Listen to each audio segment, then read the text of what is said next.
सबका स्वागत है मेरे YouTube channel free coaching centre में। कल हमने पढ़ा BA programme third semester second year के इतिहास हिस्ट्री के बारे में। 12वीं और 17वीं सदी की बात हो रही है। ये डिसिप्लिन कोर्स है आपका, और हम पहले चैप्टर दिल्ली सल्तनत की स्थापना के बारे में पढ़ रहे थे। और आपको मैंने कल जैसे ही बताया था कि मोहम्मद गौरी के बाद दिल्ली सल्तनत पे जो इसका अधिकार हुआ वो कुतुब ऐबक था, और कुतुब ऐबक की उपलब्धियाँ हमने बताई, कब कब वो हारा ये सब भी बताया, और इल्तुतमिश की भी बात हमने कर दी थी और उनकी उपलब्धियों के बारे में भी बता दिया था। अब मंगोल के संकट के बारे में बात कर रहे थे हम। तो उन्होंने अपनी कूटनीति से मंगोल का जो खतरा था वो भी निपटाया। ठीक है। सुल्तान इल्तुतमिश एक अन्य महत्वपूर्ण जो समस्या थी वो राजपूतों के साथ संघर्ष की थी, जो ये बात प्रयत्न कर रहा था कि वह विदेशी राज्य का अधिस्थाप्य न हो। ठीक है। दिल्ली सल्तनत की सुरक्षा के लिए आवश्यक था कि राजपूत विद्रोह का दमन हो और जो कि क्षेत्र में जीत के लिए पुनः प्राप्त किया जाए। इल्तुतमिश का कार्य विधिपूर्वक किया। पहले 1226 में रणभोड़ का जीता। दूसरे वर्ष नागौर को 1231 ईस्वी में उन्होंने जीता। ठीक है। इल्तुतमिश एक महान उपलब्धि ये थी कि मोहम्मद गौरी और गजनी की प्रभुसत्ता का नाता तोड़ दिया था उसने। ठीक है। ये उसकी उपलब्धि सबसे बड़ी जो कहते हैं वो गिनी थी उसमें, कि उसने इल्तुतमिश ने एक महान उपलब्धि थी को मोहम्मद गौरी और गजनी की प्रभुसत्ता का नाता जो उसने तोड़ दिया था। ठीक है। और आराम शाह को सल्तनत, युद्धजोला को कुब्जा जैसे प्रतिद्वंदी को हराकर बंगाल की पुनः स्थापना की थी। और ये भी माना जाता है कि आराम शाह को हराकर, युद्धजोला को हराकर, जो युद्धजोला उसका पुराना दुश्मन ही था जो मंगोल से आया था, ठीक है, हराकर बंगाल को पुनः स्थापित करा। उन्होंने प्रवृत्ति रोक लगाई और इल्तुतमिश से एकता की स्थापित की। ना कि केवल एकता कायम की बल्कि मजबूत है केंद्रीय शासन प्रदान उसने किया। ठीक है। एकता के साथ साथ उसने जो केंद्रीय सत्ता के जो प्रयत्न किया वो भी साथ साथ उसने महत्वपूर्ण माना जाता है। ठीक है। और इल्तुतमिश के राज्य बहुत के भागों में था। एकता और अक्ता भी कहते थे कि बांट दिया। तुर्क के सरदारों को हटा दिया। अक्तादार काम करने की शांति स्थापित करते थे। एकता अक्ता के बारे में बहुत क्वेश्चन आते हैं, प्लीज़ इसे ध्यान से और गौर से समझो। ठीक है। इल्तुतमिश ने बहुत से भागों में बांट दिए, जिसे एकता और अक्ता कहते थे। जो अक्तादार का काम कर स्थापित करना रखना था और राज्य वसूल करना था। ठीक है। अक्तादारों का काम क्या था? राज्य को स्थापित करना, राज्य में शांति बनाए रखना और जो उनका कर वसूल करना। ठीक है। और अपने सरकारी खर्च और राजस्व को निकाल कर बाकी धन केंद्रीय सरकार को भेजना। अपना धन और राजस्व का धन सारा निकाल के और केंद्रीय सरकार को भेजना होता था। ये था अक्तादारों की कार्य जो महत्वपूर्ण रूप से काम करता था। और ये अक्तादारी व्यवस्था यूरोप की जागीरदारी व्यवस्था से भिन्न थी। कहते हैं कि ये दोनों समान थी, पर ये दोनों जागीरदार यूरोप की जो पश्चिमी देशों की जो व्यवस्था थी उसे जागीरदारी व्यवस्था कहते थे। जो यूरोप के विपरीत अक्तादारों शासन कार्यकर्ता थे और भूमि के मालिक नहीं थे जो उनको दी गई है। एक अक्ते से दूर अक्ते को उनका तबादला हो सकता था और सुल्तान जब भी चाहे उनको उनसे वंचित कर सकता था। ठीक है। मोहम्मद गौरी ऐबक के समय चले आ रहे तुर्क सरदारों का व्यवहार इल्तुतमिश काफ़ी तंग था। काबू रखने के लिए अपने वफादार गुलामों का एक गुट संगठित करता जिसमें चलगाही नाम से जाना जाता। मोहम्मद गौरी और जो कुतुब ऐबक के समय के जो एकता और अक्ता वफा ये चलती आ रही थी पुरानी प्रथा, उनके उन गुलामों से वो काफ़ी तंग था। उसने क्या करा, उसने एक गुट बना लिया और उस गुट का नाम चलगही नाम से जाना जाता था। ये केवल 40 ही की संख्या या इससे कम कहना कठिन नहीं है। इसे ये भी का विश्वास के साथ नहीं कहा जा सकता कि 40 या उससे कम व्यक्ति खानदान के या खानदान, लेकिन यह बात बिल्कुल ठीक है कि चलगही सुल्तान के निजी गुलाम और कुशल योग्य व्यक्ति थे। ठीक है। ये चलगही जो व्यक्ति होते थे ये कुशल दास और कुशल गुलाम के गिने जाते थे, और ये जो शासक के अधिक मजबूती से चला सकता था। ठीक है। और इल्तुतमिश के शासनकाल में लाहौर का पतन और दिल्ली आचार्यजन उत्थान हुआ और दिल्ली धीरे धीरे पूर्व शिक्षा की संस्कृति का सबसे बड़ा केंद्र बन गया। ठीक है। नसरुद्दीन, मोहम्मद उफ़ी, मिर्ज़ा सिराज हसन बुद्धिजीवी, ये सारे जीवी इस दिल्ली में आके सूफ़ी जो थे हसन निजाम बुद्धिजीवी द्वितीय बगदाद से बन गया। मंगोल एशिया भागों में मुस्लिम केंद्रों का शिक्षा बराबर और वहाँ बुद्धिजीवी भारत में शरण लेने हो गए।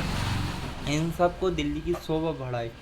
भारत में तुर्क शासन की इल्तुतमिश का राजस्व उच्च आदर्श का स्थापित वह परिस्थितियाँ सल्तनत में स्थापित हुई और न स्थापित तुर्की राज्य में उन तत्वों की रक्षा की जो उन्हें मिटाने का, उतारू ना दबने का, राजपूतों दबाकर ना रखा। उन्हें चातुर्य कूटनीति का मंगोल चक्रवात रोका और विकेंद्रीकरण क्षीण होने के परत शासन को किया। इल्तुतमिश के समय में बहुत से बुद्धिजीवी भी भारत में, जैसे नसरुद्दीन, ठीक है, और मिजाज उस सिराज, हसन निजाम जैसे बुद्धिजीवी भारत में आए जो मंगोल के ही थे, ठीक है, मंगोल के थे, और उन्होंने दिल्ली में आके इनकी शोभा बढ़ाई, ठीक है। और समकालीन लेखक द्वितीय बगदाद बन गया और मंगोल एशिया के अन्य भागों में मुस्लिम केंद्रों का बराबर कर दिया गया, ठीक है।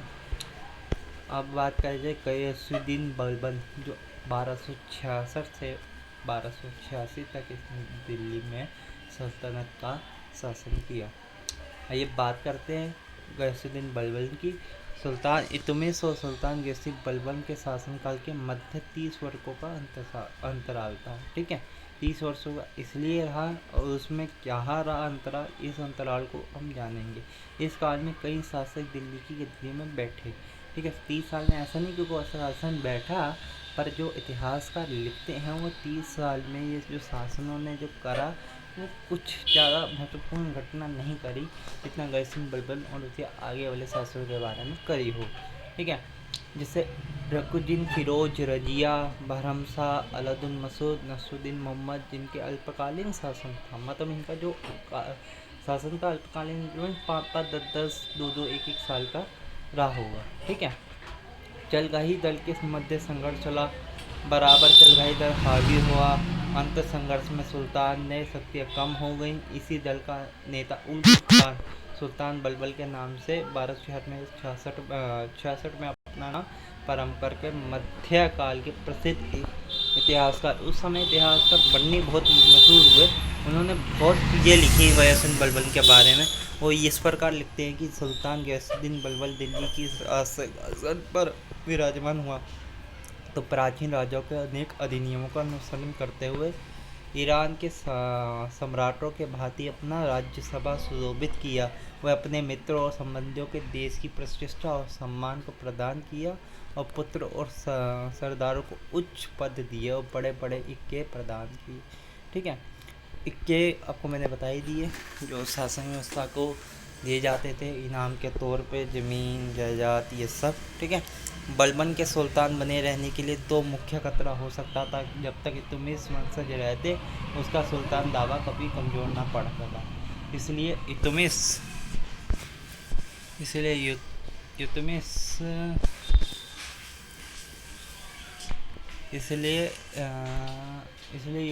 के वंश की पूरी तरह सफाया कर दिया और दूसरी बलबन की चलगाही से खतरा था। इल्तुतमिश को दो चीज़ें किससे खतरा था गयासुद्दीन बलबन को, इल्तुतमिश के जो चलगाही वंश उससे और इल्तुतमिश का जो वंश था उससे खतरा था, ठीक है। क्योंकि इल्तुतमिश के जो चलगाही वंश है वही 30 साल को टैकल कर रहे थे, ठीक है। और उसके बाद जो अलग चलगाही में से दास में से जो उठ के आया वो बलबन था, ठीक है। और उनके वंशज भी टैकल कर रहे थे उस दिल्ली सल्तनत को, ठीक है। इल्तुतमिश की मृत्यु के बाद करते आ रही है केवल उससे छुपा हुआ नहीं बल्कि उसके स्वर्ग का भागीदार था। चलगाही शक्ति के तहस करना उसका प्रथम लक्ष्य था। गयासुद्दीन बलबन का लक्ष्य क्या था? चलगाही जो शक्तियाँ थी उन्हें तहस नहस कर दिया। सबसे पहले गयासुद्दीन मोहम्मद के समय मुख्य रूप से दोबारा नायब बनने में अपने राजनीतिक शत्रु को मार के हटाना शुरू कर दिया और इस दिशा पे सिलसिला इमादुद्दीन हैरान की हत्या हुआ और वह उसे सुल्तान बनने के बड़नी स्पष्ट शब्दों में लिखा कि अनेक समी खानों का मालिक जिसने उसने अपने राज सिंहासन का शत्रु और प्रतिद्वंदी समझा, उसे शरबत या शराब में विष दिलवाकर मरवा डाला, क्योंकि खुल्लम खुल्ला उसकी हत्या उसकी बदनामी का भय एवं विश्वास को कम हो जाने की चिंता थी। बलबन इस काल में राजनीतिक दृष्टि से चलगाही दल का प्रबुद्ध दौर समाप्त हो गया। चलगाही दल स्थान लेने के लिए जो अमीर आए उनके दिमाग में ये बलबन पूरी तरह बिठा देना चाहता था कि सुल्तान का स्थान राज व्यवस्था से महान है। पृथ्वी में का खुद पर खुदा का एक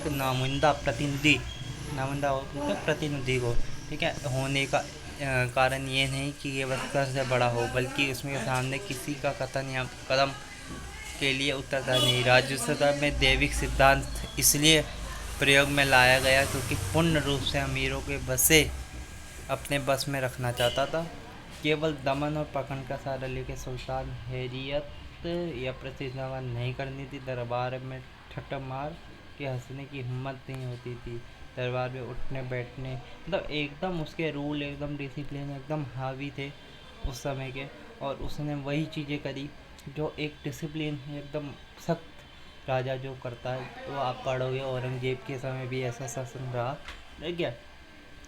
सबको उसने एकदम अपने काबू में और अपने आप को उच्च मानने वाला घमंडी, मतलब एक कह सकते हैं कि घमंडी राजा उस गद्दी पर बैठ गया।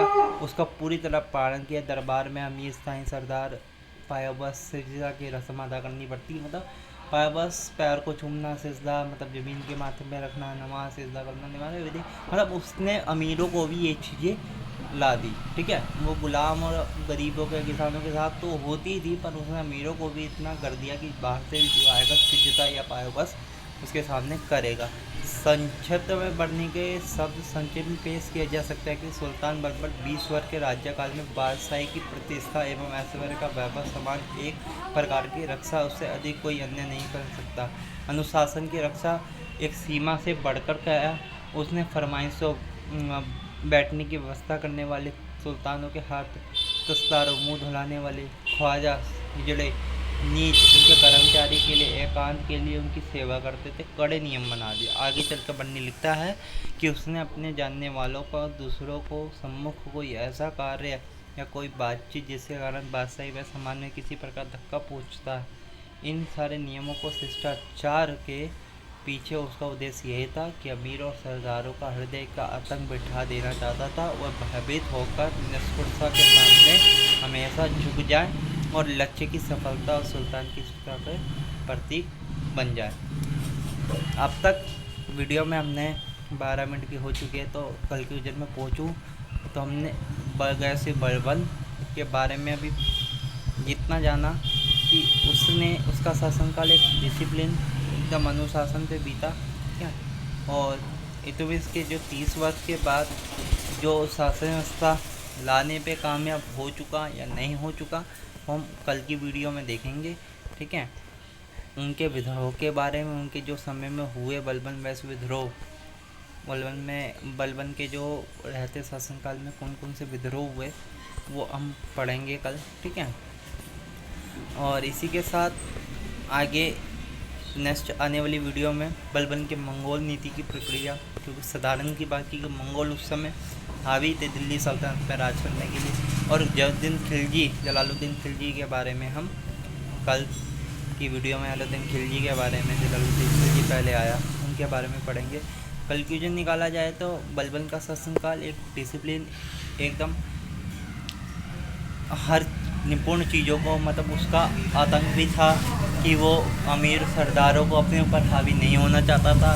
वो चलगाही वंश से भी हल्का डर उसका भयभीत होता हो या डरता भी ना हो, तब भी उसमें एक था कि उनसे खुंदगी भी थी कि वो आने वाले समय में, जैसे इल्तुतमिश के समय उसने चलगाहियों को ज़्यादा तवज्जो दिया, तो आने वाले समय में उसके वंशज को हटा के चलगाही अपना भी वंश करने लग गए, ठीक है। ऐसा उसके साथ बना हो, इसलिए उसने अपना एक रुतबा, अपना एक चीज़ें बना के रखी।